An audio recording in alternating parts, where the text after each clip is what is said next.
गणपतीपुळे आणि मालगुण या पवित्र परिसरात राहणाऱ्या सर्व साधकांना आमचा प्रणिपात.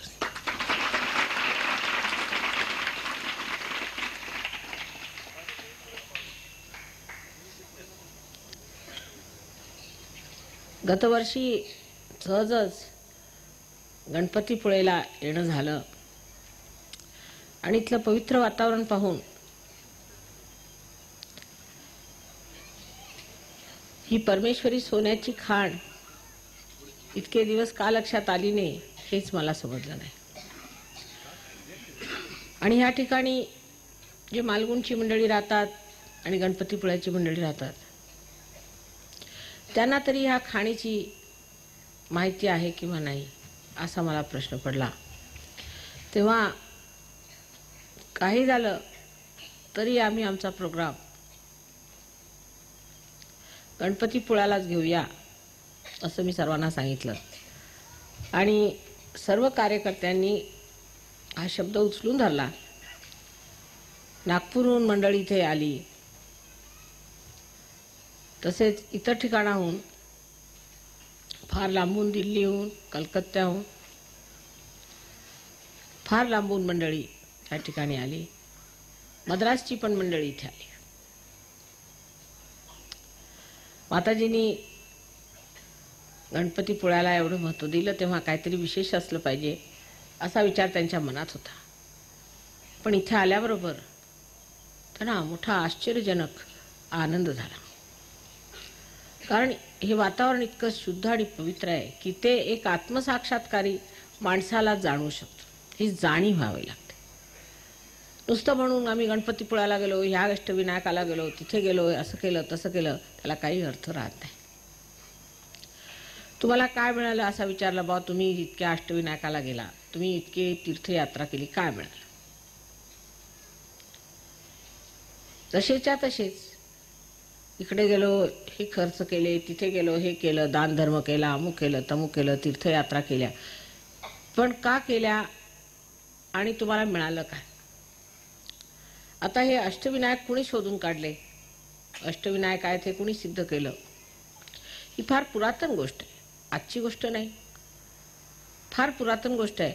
तेव्हा त्यावेळेला जे आत्मसाक्षात्कारी मोठे लोक झाले त्यांना लोक ओळखत असत हे आत्मसाक्षात्कारी आहे. कारण त्यांचं बोलणं, वागणं सगळं काही वेगळं असायचं. इतर लोकांसारखे त्यांचं वर्तन नसायचं. त्यांचं लक्ष परमेश्वराशिवाय कुठे नसायचं. नामदेवांनी म्हटलेलं आहे, हे म्हणजे ग्रंथसाहेबामध्ये त्यांचं हे वर्णन आहे. ते अर्थात त्यांनी आपली थोडी भाषा घातल्यामुळे थोडंसं बदललेलं आहे. पण भाषांतरात ते पाहिलं तर असं म्हणतात की आकाशामध्ये पतंग भरारी मारते आणि मुलगा त्या पतंगाच्या दोरीला देऊन उभा आहे. तो सगळ्यांशी बोलतो, खेळतो, पण लक्ष सारं त्याच्या पतंगाकडे. तसं एका साक्षात्कारी माणसाचं असतं. मग दुसरं त्यांनी उदाहरण दिलं की एक गृहिणी आहे, ती घरातलं सगळं काम करते आणि कडेवर मूल आहे, उठते, बसते, धावावं लागतं, कधी काय उचलावं लागतं, काय करावं लागतं, पण लक्ष सारं तिच्या त्या मुलाकडे असतं. तिसरं त्यांनी सांगितलं की खेडेगावात बायका कळशा भरून डोक्यावर 3-3 कळशा ठेवून चाललेल्या आहेत. आपापसात हसणं चाललंय, बोलणं चाललंय, काहीतरी सासूची गोष्ट सांगतात, कुणी सुनेची गोष्ट सांगतात. आपापसात बोलताना सुद्धा त्यांचं लक्ष आणि चालताना सुद्धा लक्ष घागरीवर आहे. तसंच एका आत्मसाक्षात्कारी माणसाचं लक्ष परमेश्वराकडे असतं. आणि असे आत्मसाक्षात्कारी लोक जगात होते. त्यांनी हे ओळखून काढलं की हे अष्टविनायक आहेत, हे 8 विनायक आहेत. हे 8 विनायक कोण आणि का, त्याचा उलगडा आम्हाला करायला पाहिजे. विनायक म्हणजे शुद्ध शक्ती, पवित्रता, शुद्धता, ज्यानी शुभदायी शक्ती, जिथे शुद्धता असते ती शुभदायी असते. ही शक्ती महाराष्ट्रात हजारो वर्षापूर्वी आधी निर्माण झाली. ती पृथ्वी तत्वातनं निघालेली आहे.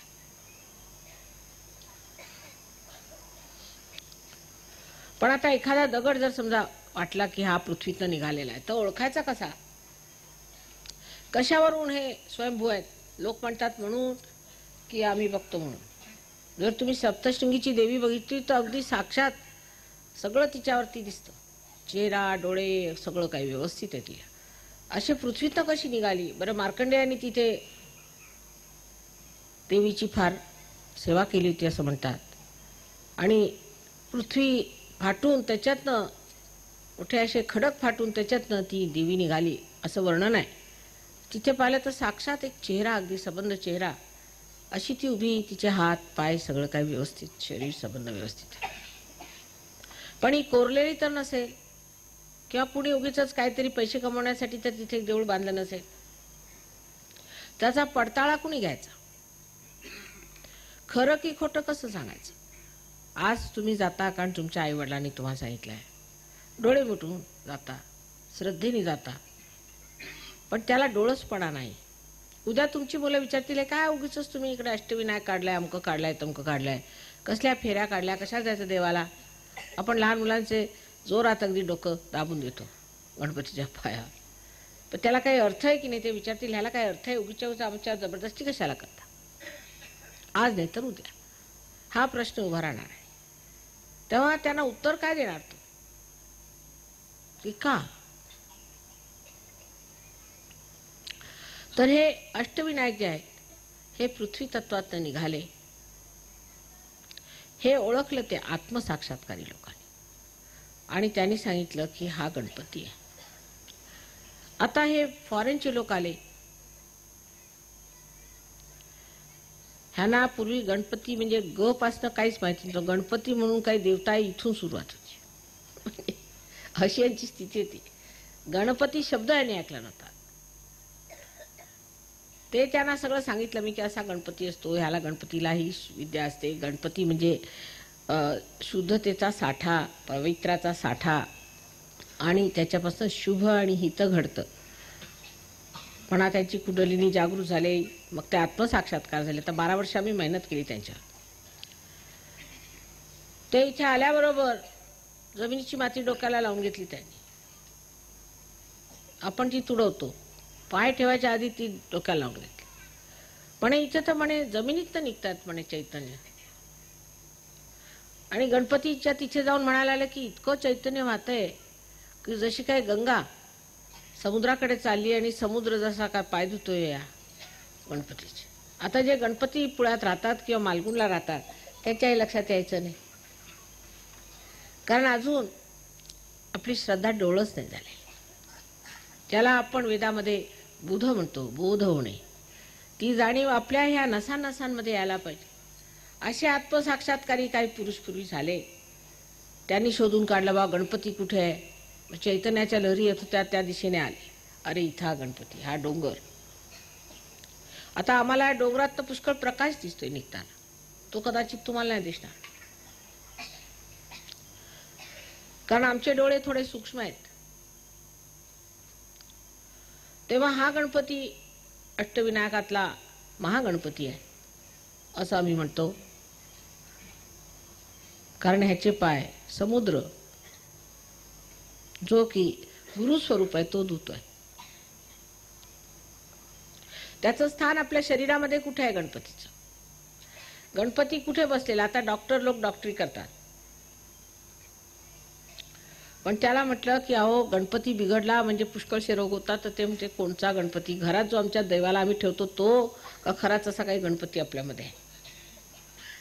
त्यांना कधी पटायचंच नाही जर सांगितलं तर. पण आता आमच्यावर 5-6 डॉक्टर्स फॉरेनमध्ये आलेत, 2-4 दिल्लीतनं आले, 2-4 मुंबईतनं आलेत, आणि त्यांना बघितलं की गणपती शक्ती केवढी मोठी आहे. पण ते सगळे आत्मसाक्षात्कारी आहेत. जे आत्मसाक्षात्कारी नाही त्यांच्या पुढे कालचा गोंधळ बरा होता अशातली स्थिती. तेव्हा आत्मसाक्षात्कार हा झाला पाहिजे. त्यासाठी आपण धर्मपालन केलं पाहिजे, धर्मात राहिलं पाहिजे. त्यासाठी सर्व तीर्थयात्रा केल्या पाहिजेत, परमेश्वराला आठवलं पाहिजे, संतुलनात राहिलं पाहिजे, आयुष्य निर्मळ केलं पाहिजे, असं सर्वांनी सांगितलं, सर्व संत साधून सांगितलं. पण आपापसात बोलताना मात्र त्यांची भाषा वेगळी होती. गोरा कुंभाराकडे नामदेव आले तेव्हा ते काय म्हणाले त्याला, निर्गुणाच्या भेटी आलो सगुणाशी.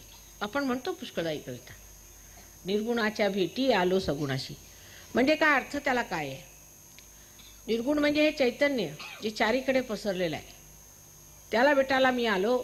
कारण गोरा कुंभार आत्मसाक्षात्कारी असल्यामुळे त्यांच्यातनं ते चैतन्य वाहत होतं.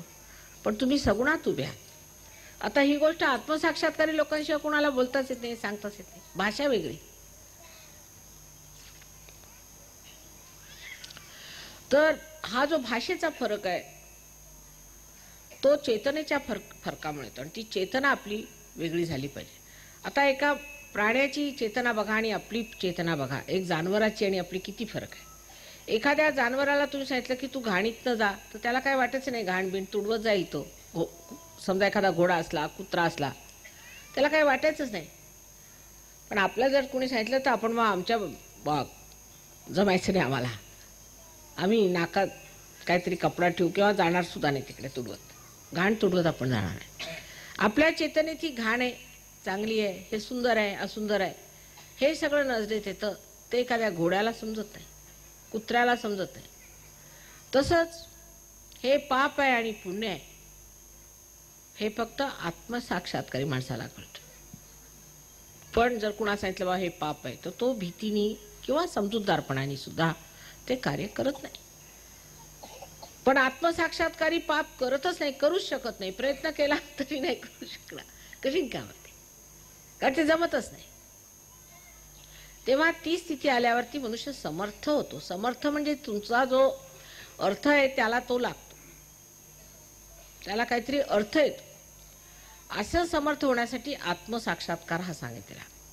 तेव्हा आपले गणपतीपुळ्याला जे गणपती आहेत त्यांचा आनंद सुद्धा लुटण्यासाठी आधी आत्मसाक्षात्कारी व्हायला पाहिजे. नाही तर गेलो देवळाला, नारळ दिला, ब्राह्मणांनी 2 मंत्र म्हटले, आले घरी, जाऊन आलो देवाला. अहो जाऊन आलात पण का, आता इथे सुद्धा माताजी दर्शन द्या. आपल्याकडे ही पद्धत फार आहे दर्शन. म्हणजे 6,000 हजार लोकांनी माझ्या पायावर डोकं मारलेलं आहे, एवढ्याशे पाय सुजून सुद्धा जायचे.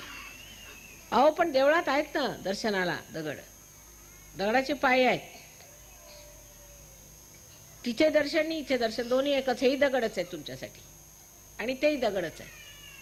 जिथे साक्षात असू सुद्धा ते दगड आहेत. मग आम्ही तर दगड होणारच, कारण आम्ही आणखीन महामाया, आम्हाला ओळखणं आणखीन त्याहून कठीण आहे. तेव्हा हे सगळं समजून घेण्यासाठी आधी आत्मसाक्षात्कार होऊन मनुष्य त्या परिस्थितीत पोहोचला, म्हणजेच त्याला ह्या गोष्टी समजून जातील की खरा साधू कोण आणि खोटा साधू कोण. सगळ्या सांगितलं कोकणामध्ये माताजी काळी विद्या फार आहे, भयंकर काळी विद्या आहे. त्याच्यात लोक फसतात. ते स्वार्थापोटी म्हणा किंवा अज्ञानापोटी. कोणी गुरु आला बाहेरून, आता पुष्कळ लोक जेलमध्ये सुटले की कोकणात येतात, भगवं वस्त्र घालायचं आणि फिरायचं, आणि बायकांनीच विशेष करून त्यांच्या पायावरती जायचं. दर्शनाला बाबाजीच्या त्यांनी एक दंडा मारला की गेलं एक भूत तुमच्या डोक्यात. मग घरात त्रास, आजार हे ते सुरू होतात. हा एक त्रास आहे, ह्याला आपण म्हणू धर्म वेडे लोक. दुसरा त्रास असा आहे की वाचत राहायचं. त्यावर कबीरदासांनी म्हटलंय, पढी पढी पंडित मूर्ख भय. ते मला अगदी साक्षात झालं, विशेष करून फॉरेन कंट्रीजमध्ये. तिथले जे पंडित लोक आहेत त्यांनी गीता वाचून टाकली, हे वाचून टाकलंय, वेद वाचून टाकले, हे वाचलं ते वाचलं, आणि साक्षात जेव्हा काही म्हटलं तर काय माहिती. तुलसीदासांचं म्हटलेलं आहे,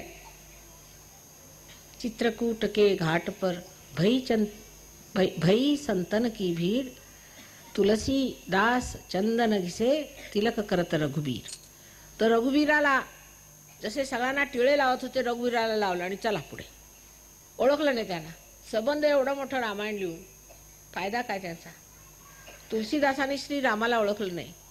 आणि त्यांच्या कथेत श्री हनुमान येऊन बसले ते त्यांना ओळखलं नाही, तर फायदा काय त्या लिहिण्याचा.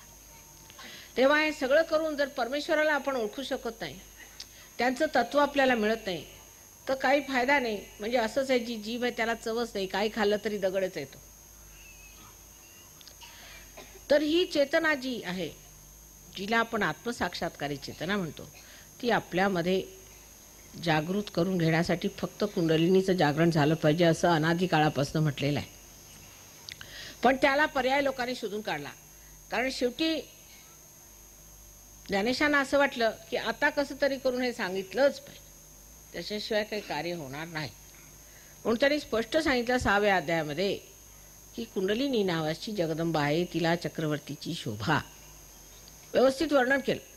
तर त्याच्यावर पर्याय असा काढला की 6वा अध्याय वाचायचाच नाही मुळी.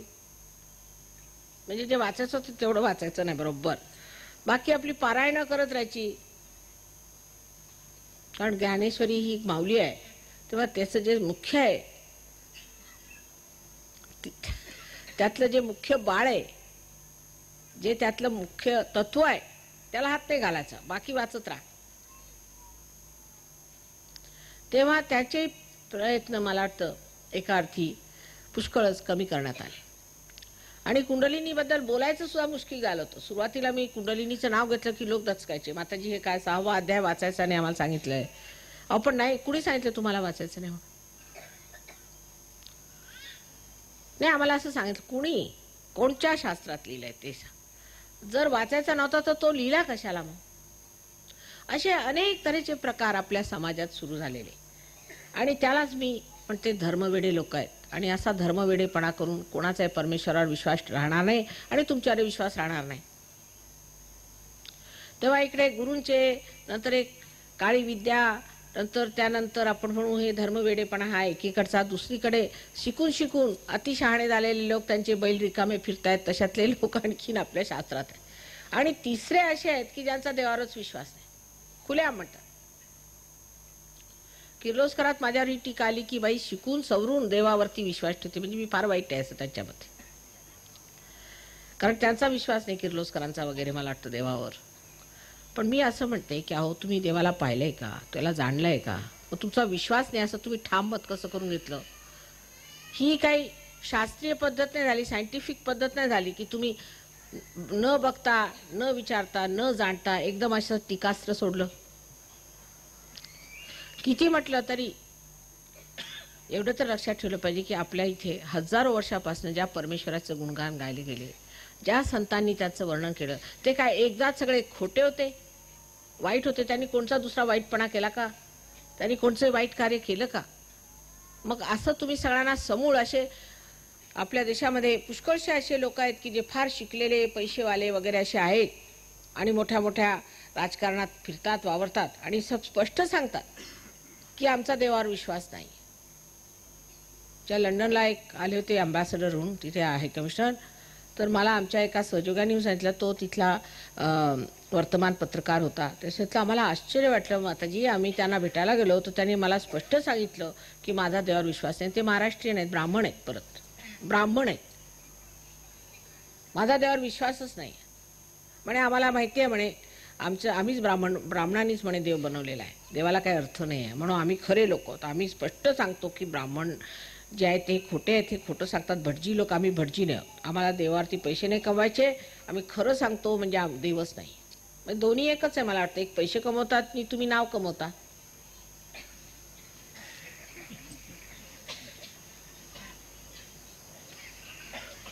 तुम्ही कोण म्हणणार आमचा देवावर विश्वास आहे किंवा नाही? तुम्ही जाणलंय का, काही पाहिलंय का? काय म्हणजे आमच्या आजीसारखं आहे, जेव्हा चंद्रावर लोक गेले तिला सांगितलं लोक आता चंद्रावर गेले, काहीतरी खोटं सांगू नका म्हणे. असंच काहीतरी बनवून गेलं असेल तुम्ही चंद्रबिंद्र असाच गमतीचा आणि म्हणतात चंद्रावर गेले. तशातला प्रकार आहे. अहो जे गेले ते गेले, दाखवलं जरी त्यांना टेलिव्हिजनमध्ये तरी विश्वास करायला तयार नाही. ते म्हणे काहीतरी नाटक केलेलं आहे तुम्ही, असं शक्यच नाही, चंद्रावर कसे जाणार लोक? तशातला हा प्रकार. तेव्हा आपल्या समाजात असे लोक पुष्कळ आहेत जे नावासाठी देवाला नाव ठेवतात. उर्दूमध्ये आहे ना की बदनाम हुए तो क्या नाम न हुआ, म्हणून आम्ही नास्तिक म्हणून मिरवायचं, आम्ही नास्तिक आहोत. तेव्हा अशा तऱ्हेचे जे लोक आहेत त्या लोकांमुळे आपल्याला फार त्रास झालेला आहे.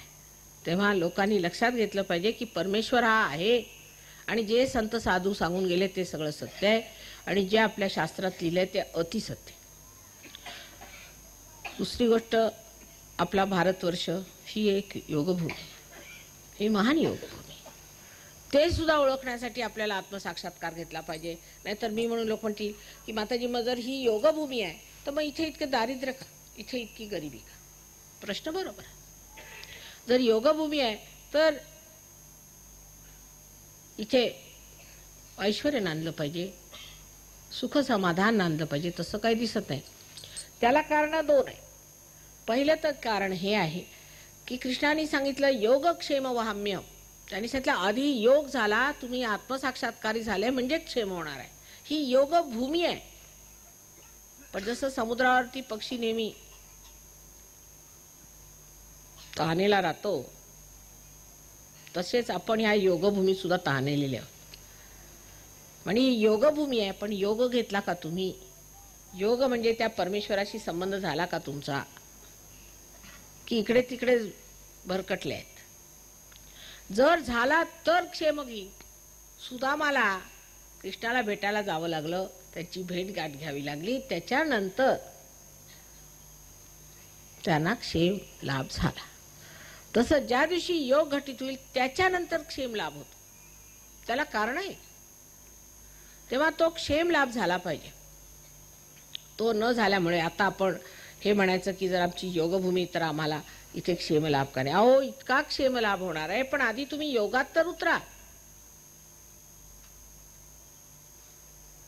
आता हे बघायचं की हे लोक हजारो मैल दूरून येतात. कुठे? तुमच्या गणपतीपुळ्याला. कॅनडाहून लोक आले. किती हजार मैल आहेत मला माहित नाही, पण असतील तरी 20,000 मैल तरी असेल इथून. तिथनं मंडळी तुमच्या गणपतीपुळ्याला येतात. पण आपल्या इथले जवळचेच अजून रत्नागिरीचे लोक सुद्धा इथे किती आले असतील देवाला ठोके आज. कारण उद्या माताजी इथे येतात नायसे तर तिकडे बघून घेऊया. नायसे देखल्या देवा देव दंडवत, चला माताजी येतातच, मग चांगलं होईल. ही दुसरी प्रथा की देवाकडे आपलं लक्ष जे गहन नाही. देवाला 1 पैसा दिला किंवा 1.25 पैसा दिला, आता आजकाल 1.25 रुपये लोक देतात, फार तर झालं. मग गणपती तू माझं हे करून दे, तू ते करून दे, माझं हे बरं झालं पाहिजे, माझी मुलं बरी झाली पाहिजेत, माझ्या वडिलांना बरं वाटलं पाहिजे, मला पैसे मिळाले पाहिजे, सगळं केलं पाहिजे तू. कारण मी 1.25 रुपये तुला दिला, मुद्दामून मी आलो तुला द्यायला, तेव्हा तो कॅश झाला पाहिजे ना पैसा. आणि तो देवाला समजतच नाही. 1.25 रुपये देवाला समजतच नाही. रुपया काशाच खातात ते समजत नाही. तो समजतं काय? योग समजतो. योग म्हणजे परमेश्वराच्या साम्राज्यात जाणे.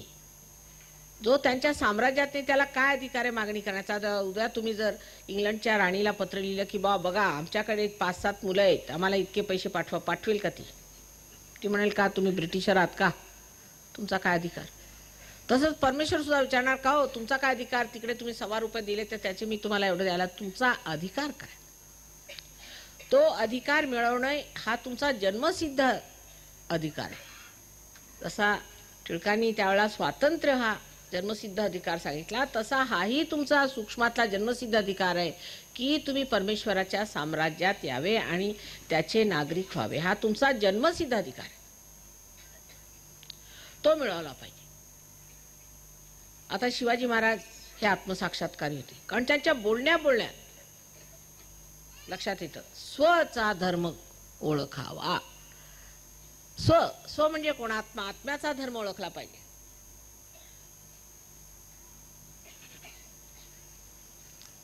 स्वचा धर्म ओळखावा असं म्हणतो. पण आता त्याचा अर्थ असा झालाय की ब्राह्मणतेर भांडण, मग त्याच्यात ब्राह्मणाची भांडणं, मग ह्यांची त्याच्यात भांडणं, आणि काय म्हणे आम्ही धर्मासाठी भांडतोय. म्हणजे धर्मात भांडण करणं कुठे लिहिलेलं आहे मला माहिती नाही. अधर्म आणि धर्माचं भांडण होऊ शकतो, पण धर्मातल्या धर्मात भांडणं झाली तर त्या धर्माला काही अर्थ आहे का? मग उद्या तुमची मुलं म्हणायची आम्ही कम्युनिस्ट होतो, आम्हाला काय विश्वास वाटत आहे, फालतूच्या गोष्टी आहे सगळ्या, त्यांना तुम्ही रोखू शकत नाही. म्हणजे सिद्ध झालं पाहिजे. परमेश्वर हा सिद्ध करण्याचा मार्ग एकच आहे की तुमच्यातला जो परमेश्वर तो जागृत करून त्यांना दाखवला पाहिजे, तेव्हाच तो सिद्ध होणार आहे. नुसते भागवत वाचून पारायण करून तो सिद्ध करता येत नाही. उपास तपास करून करता येत नाही. हे आता आपण पाहिलं, आपल्या बापदाद्यांनी केले, त्यांच्या बापदाद्यांनी केलंय आणि वारसाच आहे आपल्याला तो उपासाचा. आणि उपास करतोच कशाला आपण? उपास करायची काही गरजच नाही. उपासमारीने इतके लोक मेले, ते काय देवाकडे गेले का? अहो उपास कशाला करायचा? तसेच उपासाने लोक मरताय. उपास करायचा, शरीराला त्रास द्यायचा, काहीतरी आजार लावून घ्यायचा, नाहीतर देवाच्या नावावरती लाडू खात बसायचे. दोन्ही एकच प्रकार आहेत.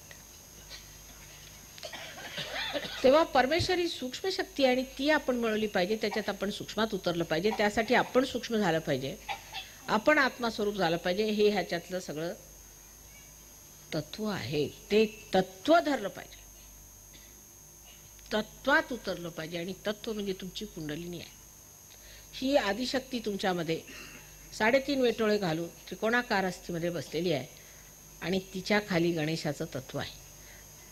तो तिचा मुलगा आहे आणि तो कुणालाही जाणत नाही आपल्या आईशिवाय. आणि त्याच्यामध्ये जी निष्पाप पवित्र शक्ती आहे, त्या शक्तीच्या दमावरच कुंडलिनी उठते. जर तुम्ही निष्पाप नसले, समजा तुमचं हृदय घाणेरडं असलं, उद्या जर हिटलर म्हणेल की माताजी मला तुम्ही आत्मसाक्षात्कार द्या, तर मी करू शकेन का? शक्य नाही.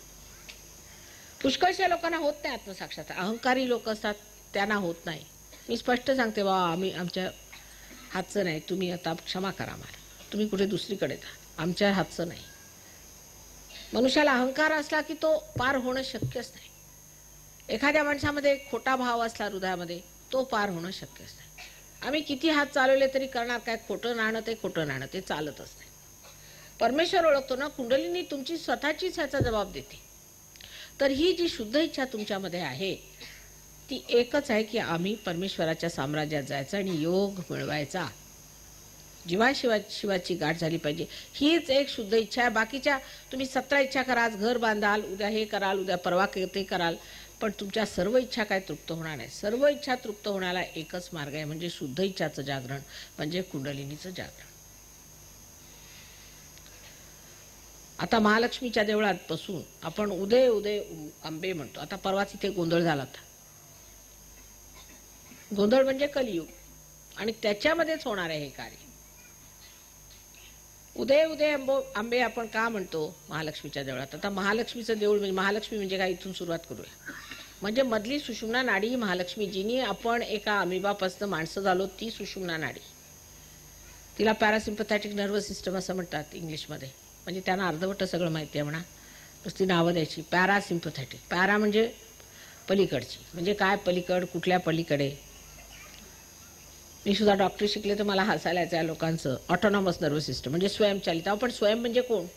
नाव द्यायचं स्वयंचालित. जसं मोटारीला एक ड्रायव्हर लागतो तसा स्वयं एक आहे, पण तो स्वयं आहे कोण ते तर बोला. हे झालं इंग्लिशचं ज्ञान.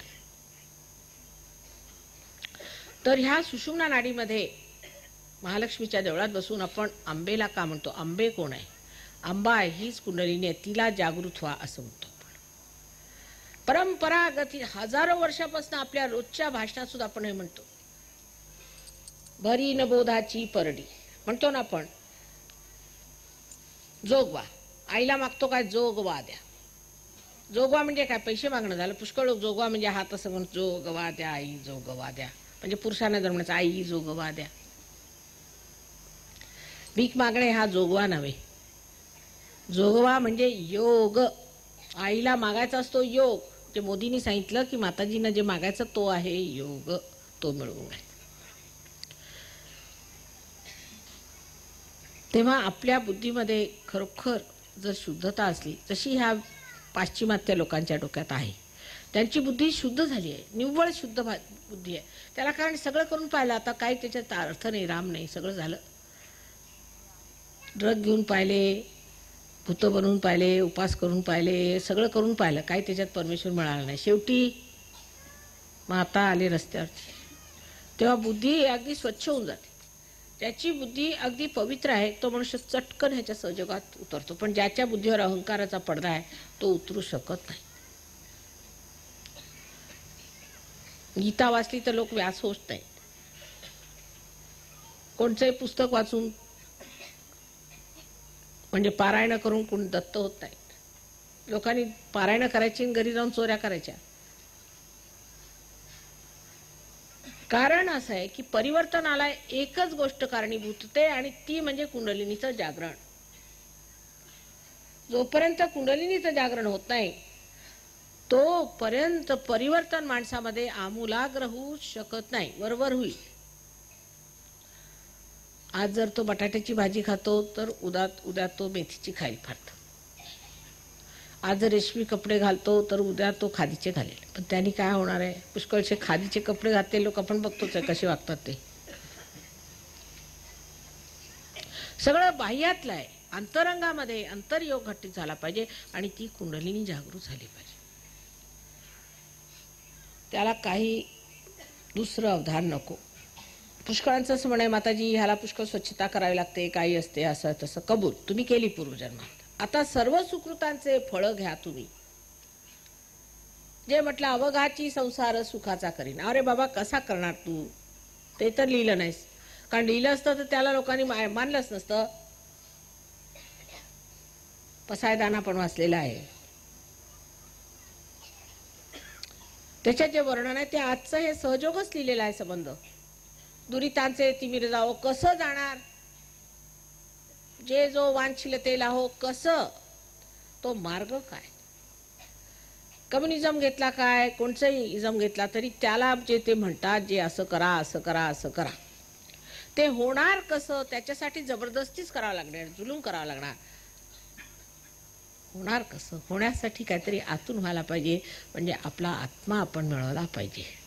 आणि तो एकदा आपल्या चित्तात झळकला म्हणजे बघा केवढी शक्ती आपल्यामध्ये बलवत्तर होतो आपण. आणि त्या शक्तीचं स्वरूप म्हणजे प्रेमस्वरूप आहे ती शक्ती. आजपर्यंत आपण प्रेमाची कधी शक्ती वापरलीच नाही. कोणताही तुम्ही बघा, मोठे मोठे व्यवस्थापक असतात, संस्था करतात, काय तर म्हणे की आता आम्ही हे गावातले जेवढे गुंड आहेत त्यांना आम्ही मारून टाकू. गुंड म्हणजे स्वतःच असतील. असं काहीतरी एक संस्था काढायची की ज्याने दुसऱ्यांना नुकसान कसं करायचं. म्हणजे हजारो लोक एकत्र येतात. आमचे केस पांढरे, तुमचे केस पांढरे, सगळे पांढरे केसाच्या लोकांनी एक क्लब करायचा. बाकी ज्यांचे काळे त्यांना मारत सुटायचं.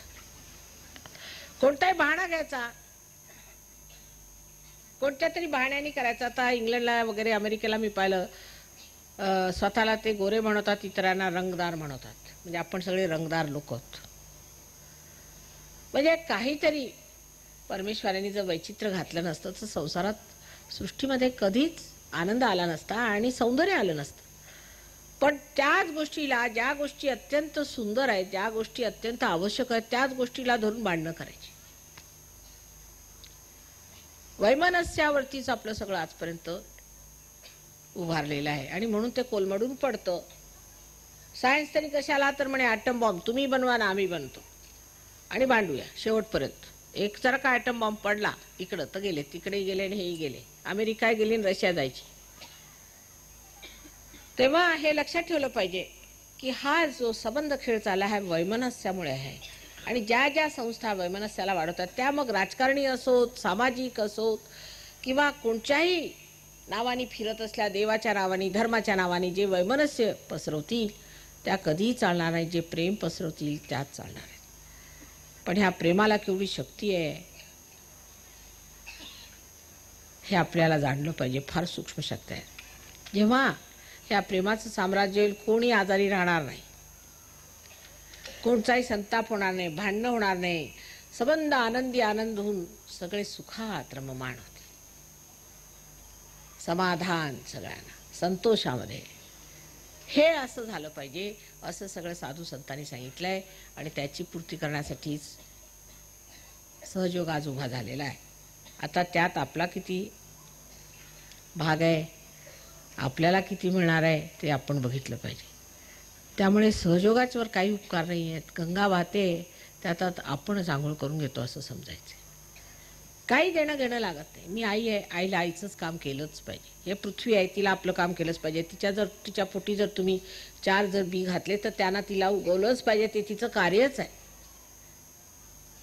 तर मी कुंडलिनीचं जागरण करते, त्याच्यात काही विशेष नाही. ते मला केलंच पाहिजे आणि ते होतंच. पण पुढची जोपासना, ते सांभाळणं आणि ते व्यवस्थित बसवणं, तेच ते समजून घेणं, हे मात्र तुम्हाला करायला पाहिजे आणि त्याला काहीही वेळ लागत नाही. मोदी म्हणतात कबूल आहे. त्यांना बोट धरून करणे, त्यांना पार होऊन आज 14 वर्ष झाली. तेव्हा ह्या सुरुवातीला 12च माणसं होती, त्यांना बोट धरूनच चालवावं लागलं. पण आज हजारो फळं व्हायच्या मार्गाला आले. त्यांना काही हात धरून सांगायला नको. फक्त हे की आता आमचं हे आत्मसाक्षात्काराचं जे अंकुर जन्माला आलंय, ते जपून कसं वापरायचं, त्याची जोपासना कशी करायची आणि त्याची इज्जत कशी करायची, त्याचा मान कसा ठेवायचा, एवढंच जर लक्ष ठेवलं तर मनुष्य या बी स्थितीपासून वृक्षस्थितीला पोचायला काहीही वेळ लागणार. आणि मग अशा पवित्र वातावरणात तर काय विचारायलाच. पुढल्या वर्षी सुद्धा येण्याचा आमचा विचार आहे. पण आम्ही गेल्यावर नेहमी काहीतरी उपटसुंब काहीतरी काढतात. इथून जेव्हा आम्ही जाऊ, तुम्ही बघा, काही ना काहीतरी सांगत बसते. अंगापूरला आमचा फार मोठा प्रोग्राम झाल्यावर तिथे लोकांनी असं ठरवलं की माताजींच्या अंगावरती बॉम्बगोळा टाकला, अंक झालं तंक झालं. म्हणजे काही झालं नाही. हे कुठे स्वप्नात झालं असेल, त्यांच्या तर झालं असेल. मी आश्चर्यचकित झाले की या गोष्टी आल्या कुठं. कारण त्यांच्या पोटावर पाय आला. कारण मी म्हटलं देवाच्या नावावर पैसे घ्यायचे नसतात. देवळाला ठीक आहे, देवळाला पैसे लागतात ते ठीक आहे, पण आपला चरितार्थ जर तुम्ही त्याच्यावर चालवता तेवढंच ठीक आहे. पण तुम्ही त्याच्यावर जर मोटारी घेता आणि घरं घेता, नमकं घेता आणि लोकांना लुटता, ते चालणार. चरितार्थ सुद्धा साधला पाहिजे तो दुसऱ्याच मार्गाने. देवाच्या नावावर कधीही संतांनी पैसे घेतले नाहीत. कुठेच, कोणत्याच देशात, कोणत्याही धर्मात जे खरे संत आहेत, तेव्हा जे तुमच्याकडनं पैसे घेतात ते गुरु नाहीत, ते अगुरू आहेत. हे लक्षात ठेवलं पाहिजे. एकही पैसा कोणी जर मागितला, तुम्ही अगुरू आहात असं समजायचं.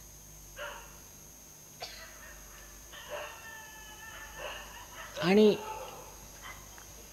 योगाशिवाय तुम्हाला हे कळणार सुद्धा नाही की कोण किती खोटा आहे, काय दुसरा दोष आहे. कारण तुमच्यात ती चेतना जेव्हा जागृत होते, तेव्हा तुम्ही बोटांवर सांगू शकता. ह्या बोटांवर तुम्ही सांगू शकता की ह्याची कोणची चक्र धरली आहेत, ह्याला काय पकड आहे, त्याला काय झालेलं आहे. कारण निरक्षीर विवेक तुमच्यात आपोआपच आतूनच तुमच्या नसानसात येऊन जातो. हे इथे सगळ्यांचं झालं पाहिजे. या महागणपतीच्या कृपेमुळे तुम्ही इथे आलात. विशेष काहीतरी असते, काहीतरी सुकृत विशेष असल्याशिवाय, पूर्वपुण्य असल्याशिवाय अशा पवित्र स्थानी माणसाचा जन्म होत. तर मला कुणी म्हटलं तर मी गणपतीपुळ्याला आयुष्यभर आरामात राहू शकतो, पण कुणी मला सोडणार नाही. हो, इथे मला 2 दिवस राहू देणार नाही. आयुष्यभर मी राहिले असते. की आनंदाची जागा आहे. तेव्हा हा आनंद जो इतका वाहतोय तो तुम्ही घ्यावा, आत्मसात करावा आणि प्रेमाने नांदावं. आम्ही पुढल्या वर्षी नक्की येऊ, परत येऊ, तुम्हाला सर्वांना भेटू आणि बघू. आता प्रश्न असले तर विचारून घ्या.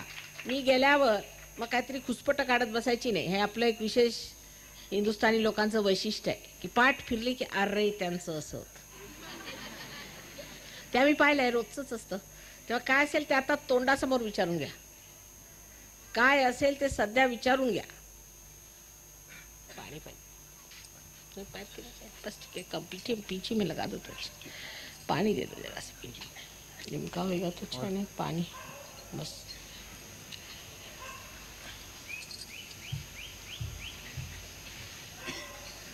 आता इथे पुष्कळशा मंडळी नाही, भाषा सुद्धा समजत नाही, पण ध्यानात आहेत. मराठीत बोललं काय, कशात बोललं तरी म्हणे मंत्रच आहेत माताजी, आम्हाला व्हायब्रेशन्स येतात. बसलेत ऐकत. काय ऐकता विचारा म्हणा, काय नाही. आमचे कुंडलिनी जागृत आहे. आम्ही आपला आनंदात बसलो, आनंद घेतोय. माताजी काव्य गायन करतायत त्यांच्या मते.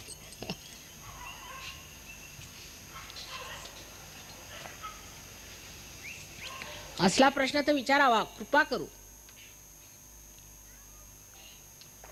अहो एक काढा, खूप जास्तीचे लावले लोण, काढून घ्या, जास्त आहे. विचारून घ्यावा प्रश्न. अशा रीतीने विश्वधर्म स्थापन होणार आहे. आणि विश्वधर्मामध्ये सर्व धर्मांचा मान, सर्व धर्मांचा मान. कारण सांगतो म्हणून नाही, पण होतोच. कारण आपल्याला कळतं की सर्व धर्मांमध्ये जे मोठे मोठे झाले ते सगळे आपलेच होते. आपण उगीच भांडत होतो हे आपण जाणतो म्हणून. उगीच नाही, बुद्धिवाद नाही आहे त्याच्यात काहीच. जात पात नाही, हुंडा वगैरे ह्या सर्व गोष्टी सोडाव्या लागतात आणि सुटतात, सटकन सुटतात. दारूचं व्यसन, हे व्यसन, ते व्यसन एकदम सुटून मनुष्य एकदम समर्थ होऊन जातो. मग समर्थाची याव कृपा आहे, असा सर्व भूमंडळी कोण आहे. हे सगळं जे वर्णन झालेलं आहे ते साक्षात ते तुम्हाला दिसलं पाहिजे, त्याचा तुम्ही आनंद उचलला पाहिजे. आता प्रश्न विचारून घ्या असला तर, परत नाही तर गेल्यावरती नको.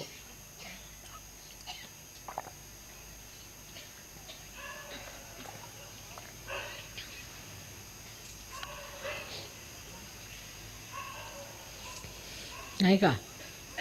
म्हणजे बर,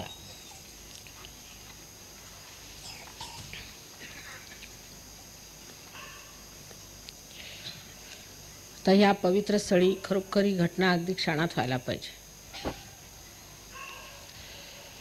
आणि सोपं काम आहे, डोळे मिटून हे करावं लागतं. मग आधी मी सांगते, आधी आपण आपल्याला संतुलन आहे की नाही ते बघायचं. म्हणजे काही लोक असतात ते भावनाशील असतात, काही लोक असतात ते बुद्धिवादी असतात. त्यांच्यामध्ये संतुलन यायला पाहिजे. तेव्हा आधी आपण डावीकडचं संतुलन साधतो. तेव्हा डावा हात असा माझ्याकडे करायचा आणि उजवा हात असा जमिनीवर ठेवायचा. आता सध्या डोळे नाही मिटले तरी चालतील. डावा हात माझ्याकडे आणि उजवा हात जमिनीवर. पुरुषांनी टोप्या काढाव्यात, कारण ब्रह्मरंध्र छेदन आहे. आणि आईकडे टोप्या कशाला पाहिजेत? आईचा हात डोक्यावरच असतो नेहमी. आता डावा हात माझ्याकडे आणि उजवा हात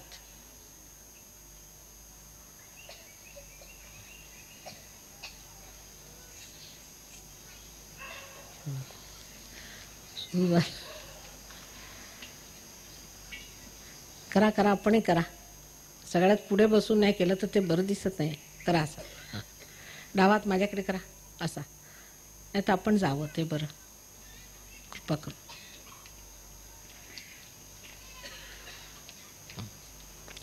डावा हात माझ्याकडे करा आणि उजवा हात जमिनीवर.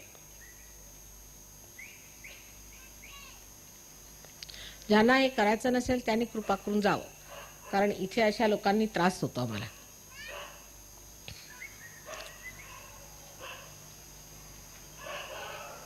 सारखी चुळबुळ त्या बाईची चालली, सारखी चुळबुळ. एक मिनिट शांत नाही.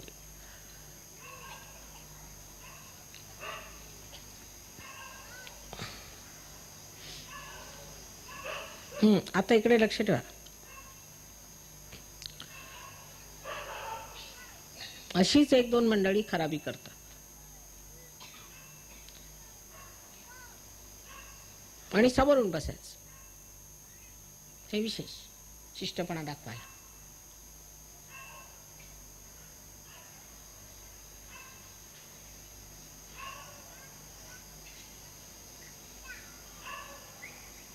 पण अंगात गरम गरम लाया निघत होत्या. सांगावं कुणी?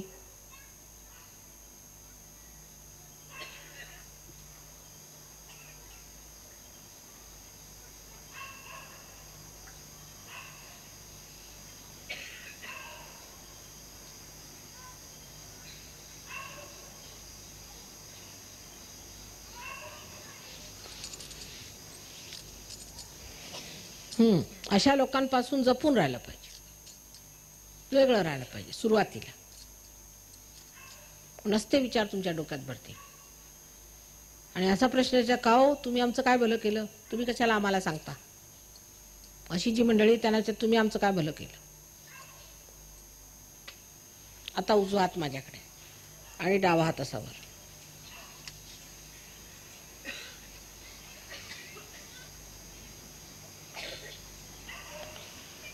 ज्या मंडळींना जायचं असेल त्यांनी जावं.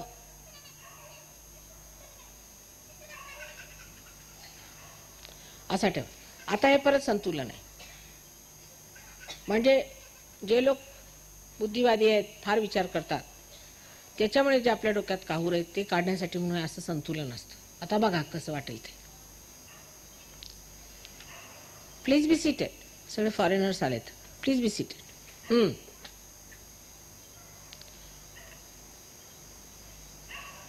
असा हात, असा मागच्या, शहाणपणा करायचा.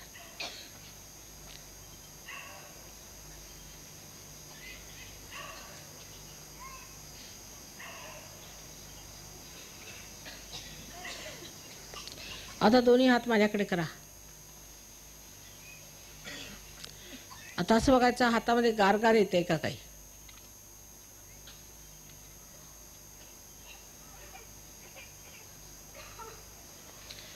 उजवा डोक्यावर इथे ठेवून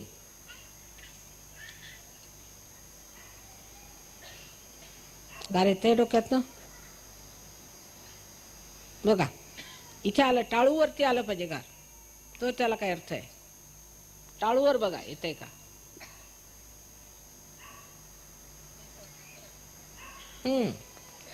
आता माझं असं चुकलं, माझं तसं चुकलं, मी हे खोटं केलं, तसं काय म्हणायचं नाही मनामध्ये.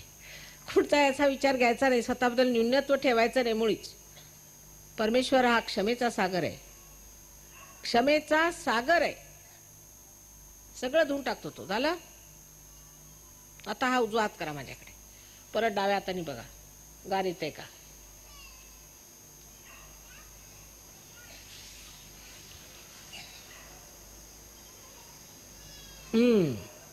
येते ना तुमच्या डोक्यात येते. थोडं वर करून बघा. ती गणपतीची कृपा आहे. इतक्या लवकर कुठेच एवढं कार्य होत नाही, पण गणपतीची कृपा आहे. तेव्हा गणपतीला मनातनं नमन करून आणि दोन्ही हात असे वर करायचे आणि असं मागे मान करून असं विचारायचं की ही चैतन्य शक्ती आहे का परमेश्वराची, ही त्याची प्रेमशक्ती आहे का, ही त्याची ब्रह्मशक्ती आहे का, असं 3दा विचारायचं मनामध्ये.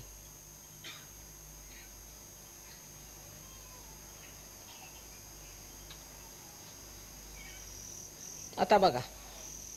आता हात अशी करा.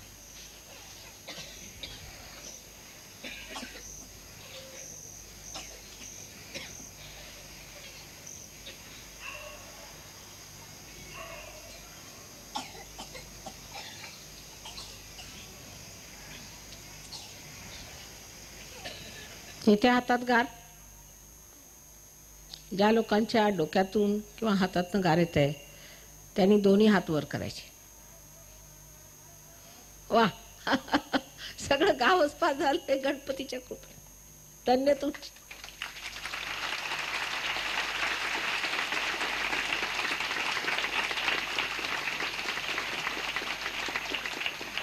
डोळे सुद्धा मिटले नाहीत आणि गावचे गाव पार झाले. ही गणपतीची कृपा आहे. या पृथ्वीची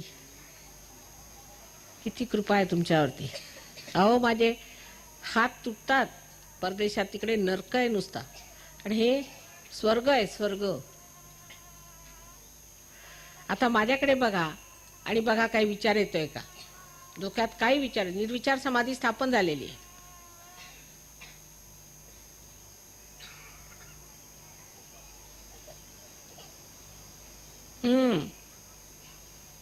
ते सेंटर कुठे आहे ना मोदी. कोणाकडे. इथे नाही तर मग इथे करा. सुरू करायचा विचार आहे. कुठे अजून ठरवलं एकतरी त्यांना सांगायला पाहिजे ना जागा फोटो वगैरे साठी. नाही तयारी करूया आता. आता तयारी करूया. इथे केळकरांकडे तुम्ही विचारपूस करा. तिथे सेंटर आम्ही सुरू करणार आहोत केळकरांच्याकडे.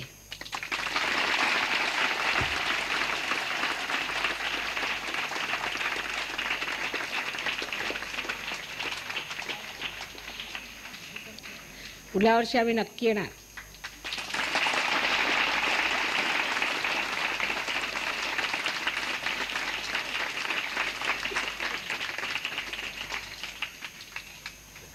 बाहेर कुठेही यावेळेला वारा नाही बघा. पान सुद्धा हलत नाही, पण आतमध्ये सगळं हलून राहिलंय.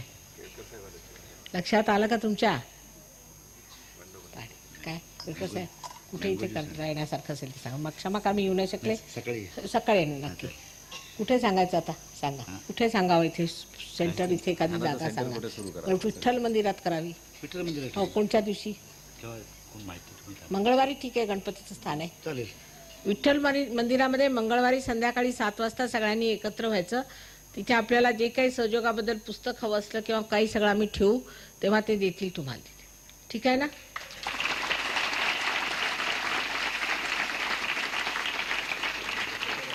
तसेच आज तुम्हाला सगळ्यांना आम्ही फोटो देणार आहोत.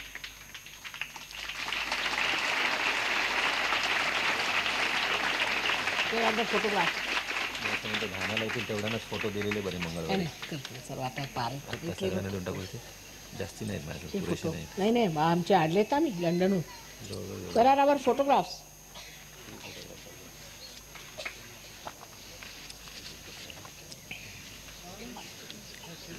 माझं अजून जवळजवळ एवढेच मिळतील. आणखी जास्तीत जास्त. पण हे माझा विचार कसं बरं सध्या हे घ्या. Some other Indian gentlemen over there have a larger quantity of them. हे आणखी अजून जवळजवळ एवढे मिळतील. सध्या हे आहेत. आणखी मोठमोठाले पण फोटो आलेत फॉरेनहून. सगळे आपल्याला मिळू शकतात. आपण नंतर सेंटरवर यायचं त्या फोटोसाठी. पण सध्या ही फोटो तुम्ही घेऊन जा. सेंटर बंद झालं सांगा ना. दर्शनाशिवाय होणार नाही. ते दर्शन घ्यावं लागेल. इथे उभे राहतो मी दर्शनाला. इथे काहीतरी ठेवा. सगळ्यांना फ्री वाटलं. गुडबिला ठेवा काय असतं.